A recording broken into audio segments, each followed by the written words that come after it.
Hey everyone, my name is Alex Volkov. Welcome to yet another ThursdAI. Today is Thursday, August 3rd, and it's been one hell of a week. I honestly don't remember a week as intense as this one was for me personally, but also for many of my friends, old and new. And if you followed the previous episodes of ThursdAI, or if you followed some of my social media accounts, you may have a slight glimpse as to why. However, even though big stuff is happening in one place, I think it's very important to keep another place going. And this is a summary podcast recording of today's ThursdAI space, which we usually record on Twitter with a bunch of friends. And later I try to summarize either manually or using AI. So I'm going to try to do both today for you. And I hope you enjoy, and definitely subscribe if you haven't yet. Just before we get started, I wanted to shout out a few friends who helped me through this week, either by just being there or supporting over the phone, as there were some stressful periods. And I appreciate all of you. Thank you. You know who you are if you're listening to this. Yes, you. And with that, let's get started to summarize the latest and greatest in the world of AI since past ThursdAI.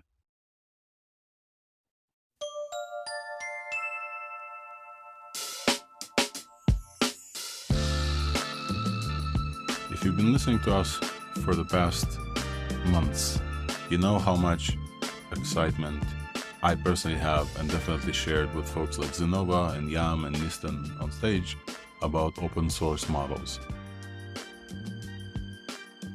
So this week, essentially this Thursday, so both of these were released today, we saw a release of a new model called Qwen 7B from Alibaba.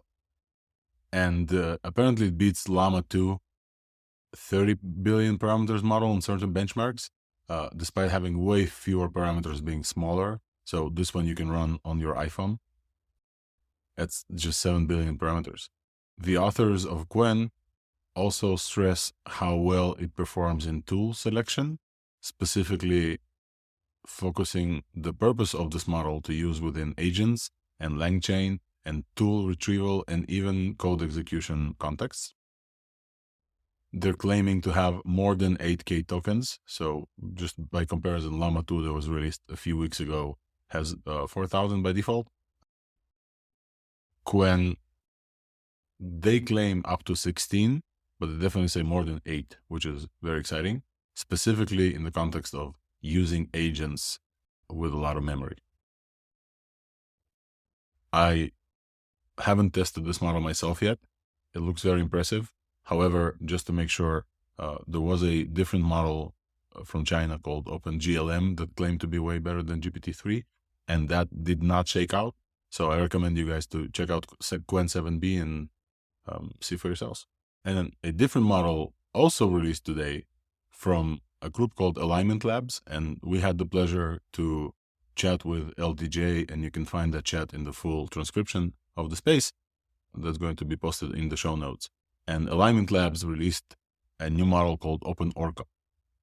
What's interesting about this is that they've claimed to replicate the Microsoft original Orca model. And as a reminder, Orca was the first model to surpass ChatGPT on the Vicuna benchmark test. Orca was the first open source model.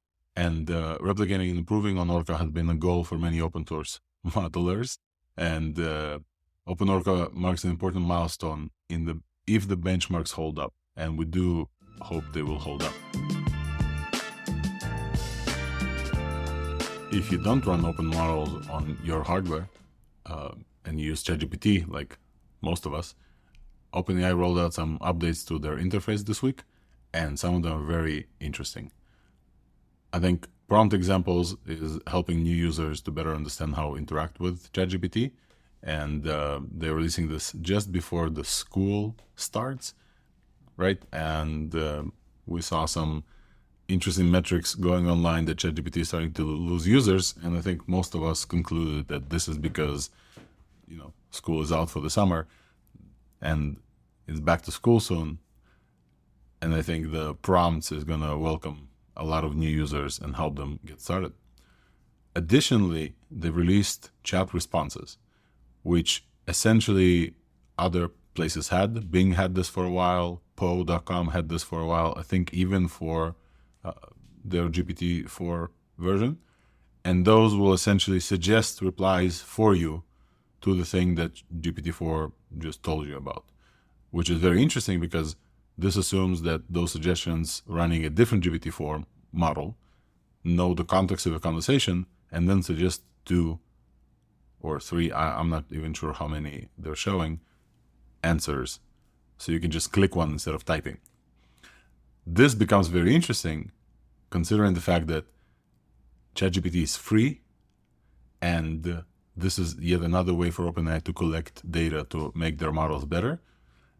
And an additional thing that I had in my mind, which may be a little crazy, is that if you just keep clicking, then it's essentially the model talks to itself, which is almost agentic in behavior. If you just don't even read what it suggests, you just click and click. Additional small improvements is finally GPT-4 is going to be the default, and also the interface will revert back to the previous mode that you've used. So if you use Code Interpreter and then you open a new tab, you'll end on Code Interpreter, which is really nice.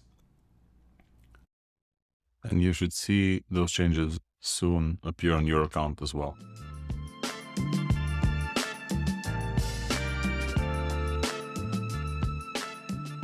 An additional open source model that beat something from OpenAI was released, and this one is for the developers among the listeners of this podcast. If you use any type of embeddings, which turns your text or your user's prompts into some numbers that these models understand, you've likely used OpenAI's ADA-002 embedding model, which they keep making cheaper and faster, and so far it's used in many AI applications that do retrieval augmented generation, or RAG. And open source has caught up with ADA-002 finally, and now we have a model called GTE and GTE Large that was released and does open source embeddings that could be useful for offline applications, or if you just don't want to pay OpenAI and send your data or your customer's data in there.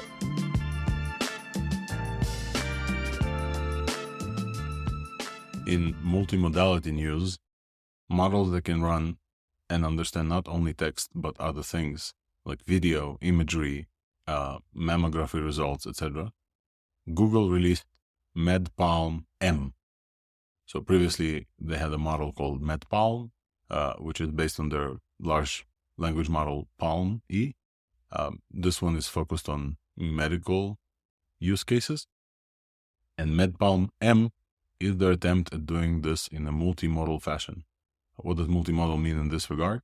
Their model is able to take in dermatology pictures, mammography scans, genomics, radiographs, radiology reports, and other things that are not necessarily easily translated in text within the same model architecture. And then this model can perform different tasks while taking the context of those different modalities and potentially other text and medical knowledge and references into account when generating responses. The field of AI doctors has also come under some heat this week when several interesting people started saying that nobody should ever trust AI with medical results. And I wanted to draw a line in the sand for myself, and definitely I felt this was an agreement in the space that we had, that this was just awful advice, specifically because second opinion as a concept already exists for human doctors. Doctors who are chronically underpaid, tired, overworked, cannot hold in their head all of the information relevant to each patient, not to mention their kind of history. And I personally believe that doctors that use AI or will use AI will serve me personally better than doctors that don't. An additional point was raised about hallucinations and who's going to take responsibility when a hallucination will come and cause a potential harm to a patient. To which I say malpractice as a practice exists in the United States and other places. Not only that, so many people check WebMD before they go to the doctor and show them like, hey, I have this thing, I have that thing. I don't think AI will change that necessarily or cause significantly more harm. On the counterfactual side, many people around the world don't have access to good healthcare. Not even good, decent, basic healthcare. And democratizing this access around the world, I think, is a noble cause. And I definitely see how AI can help third world countries with no access to very high paid and very expensive doctors and medical staff. So will I use an AI doctor right now to tell me how to take care of my child? No, not yet. Will I check in with it? Absolutely. Will I prefer a doctor that uses AI over a doctor that doesn't use AI categorically? 100%. If the full conversation of just about 2 hours interests you, I'll put a link in the show notes.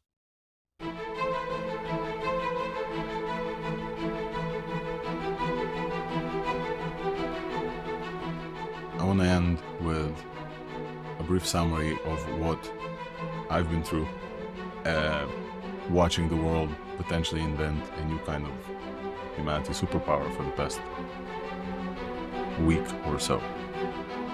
For some unexplained to me reason, I found myself curating the stream of information of a very obscure hashtag called LK99 very early on. Some of you may have heard some spaces I ran, some of you may join the lists on Twitter that I curated, or other spaces in AirChat and in WhatsApp. And it all started with just me trying to understand what is this thing. Then with me trying to understand, holy shit, what is this thing? And as I do, I create Twitter list first, try to follow everyone there, and then try to understand with not a lot of prior knowledge, but with a lot of excitement. And something like LK99 shows potential for a lot of things to change and definitely generates excitement. So here's the short version of the best summary of the LK99 madness for the past week that I can think of. Q Center, Quantum Center for Research in Korea, is releasing a paper on arXiv. That paper has 3 authors on it. One of the authors, the one who releases the paper, is not actually affiliated with the center. 2 hours later, Hyun-Tak Kim, the current, CEO, person who works there, a respected scientist, very well cited, releases another paper, looks different, talks about the same thing. What both of them talk about is a room temperature ambient pressure superconductor called LK99. Now, if you don't know what superconductor is at all, superconductor is a property of material to pass current through it without losing that current to heat. And we already have superconductors being used in MRI machines and in different other applications, including fusion reactors. Now, fusion reactors currently are not operational and producing more energy than they take to operate. And part of the reason is superconductors that those machines use need to be held in very low temperature. There's several different ones, but the gist of it is maintaining that temperature and pressure for the existing superconductor materials that we have is very expensive.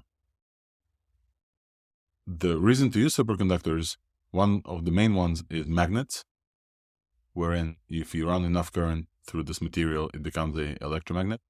And this is how we get MRI and fMRI scans of magnetic resonance. And this is also used in fusion reactors to contain the plasma that they use to fuse together, or in other newer fusion reactors to kind of move the plasma along with huge magnets. And in both these cases, superconductors are the most powerful magnets that those guys can get. Now, a room temperature superconductor is, one can say, almost a holy grail of material science. In fact, good dramatization of something like a room temperature superconductor is actually in the movie Avatar, and also almost the whole plot of the movie. It's called unobtainium there, and essentially this is why humans invade Avatar and they try to mine this. And in some weird coincidence, the Avatar world is full of floating kind of islands in the sky, and one of the properties of superconductors is something called Meissner effect, where they essentially float on top of a magnet, which is also another use case for superconductors, which is magnetic levitation. And there have been train designs for magnetic levitation and multiple other applications of superconductors.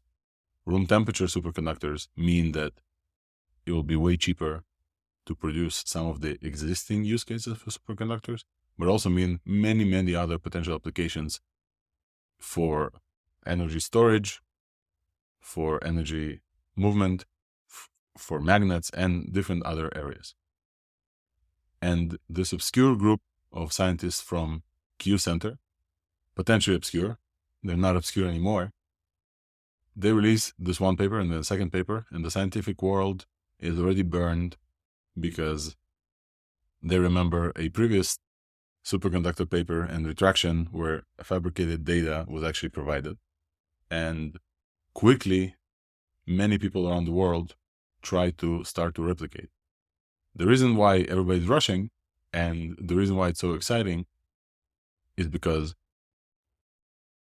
the process which Q Center released for us is fairly simple, and the materials are fairly common. It's lead and copper and some other materials. I think the main one is being red phosphorus that's restricted in the US. And many folks on Twitter start open source experiments. National labs around the world start not so open source experiments to replicate. And we currently believe that the first person to actually replicate this is a Russian biologist named Iris Alexandra, who showed the whole process on her Twitter account. Back then with like 100 followers or so, very like obscure, tiny account. And the whole process took a few days for a tiny speck of dust to kind of levitate in her apartment. Now, everybody's asking, does this replicate? Does the claim that LK99 actually is a room temperature ambient pressure superconductor replicate? Because this means a lot for everything. Another Twitter replication attempt came into the spotlight from Andrew McCallop, an engineer in Varda Space, who saw this paper, read the recipe, and decided, hey, I have most of the materials. I have the lab in our office, at the back of our office. And he also started live tweeting and eventually showed a replication attempt on Friday, August 4th, with a piece of LK99 that levitates under a microscope when sits on top of a magnet.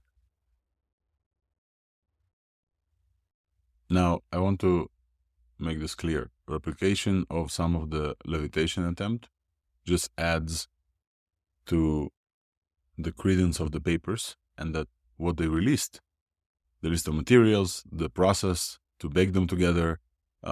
It's not a full fraud. It's not fake.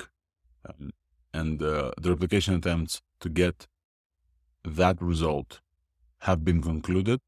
And it's pretty clear at this point that they have something. What that something is, whether or not that something is a superconductor with superconducting properties, where the resistance is essentially zero, the storage of energy, all of the incredible things that we expect from a room temperature superconductor, that's yet to be proven under microscopes of real labs, huge labs with scientists that are checking the characterization of this material. However, this does go to show that the paper, as it was released in a messy fashion, and the fairly obscure people from Q Center, they're not lying and they're not fabricating this data. And we've had many conversations during this week with him and many other friends in the group chat that I've opened and found myself in the middle of, including Iris and some folks from Israel and some folks from Korea who try to get us the latest news and translate. And the world still holds its breath. Hyun-Tak Kim, the very respected scientist that raised the second paper, have gone on record and said that they're confirming and they're sure that what they have is a room temperature superconductor. And so we still wait for a full replication. The jokey meme is we wait for the rocks to float. What we have seen for sure, with a video evidence that concludes that at least the way they synthesize this material, it's a definite superconductor, but for lower temperatures. I think they talked about 100 Kelvin, which is low, still low. Remember, we already have superconductors with low temperatures. If everything else stops, just right now, many of the scientists that we've talked to last week, and I've talked to many, and I wasn't prepared for this, I had to learn really quickly. Many of the scientists say that it's on its own is a very significant breakthrough, because the materials to synthesize LK99 are lead and copper, way cheaper than the rare earth materials of previous superconductors that also need to get generated in very low temperatures. So even if we stop replication attempts, even if we don't believe Q Center that they have what they say they have, we already have incredible breakthrough. However, the speed with which this sample can be generated takes around 36 hours or so. And every institute with a lab is probably trying to replicate something like this. And the reason why it's incredibly exciting is because it just affects everything with electricity. So I'll say again, this material change that humanity could potentially unlock, we're still waiting for full confirmation. We're still waiting for this ability to hold some amount of current to see if this is applicable to batteries and energy storage. We're still waiting for a lot of things. However, when you talk to physicists and physicists, their mind starts flying. I want to call out one specific physicist from Finland that we've talked to who started talking about planes with no motors, planes with just the wings coated in this material potentially, and then charged to ionize the air around it, for example. And when physicists start to answer with why not, because they are no longer restricted by these very problematic materials that don't hold current well, then I think it's very exciting. I will say this, the human element behind this is at least as interesting. The whole drama about the release, the professor who worked on this and then died and on his deathbed asked his two disciples to kind of continue his work. The origins of this go back to USSR.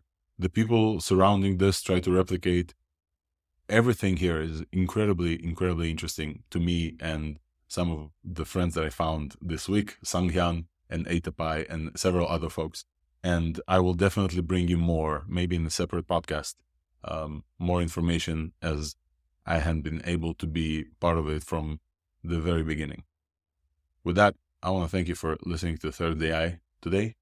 I want to again highlight how important it is to me that I'm able to talk to very smart people while being fairly unscientific myself, and host spaces where they can meet other people, where they can collaborate, and I can bring this to you hopefully in a popular sciencey way, both for AI and this new field. I appreciate all of the new connections and old friends that help me to do this every week. And if you like more of this, please subscribe, of course, share with your friends, and we'll keep our breath held for a full floaty rock replication, and then, and then acceleration happens there. With that, thank you so much for joining ThursdAI, and see you next week.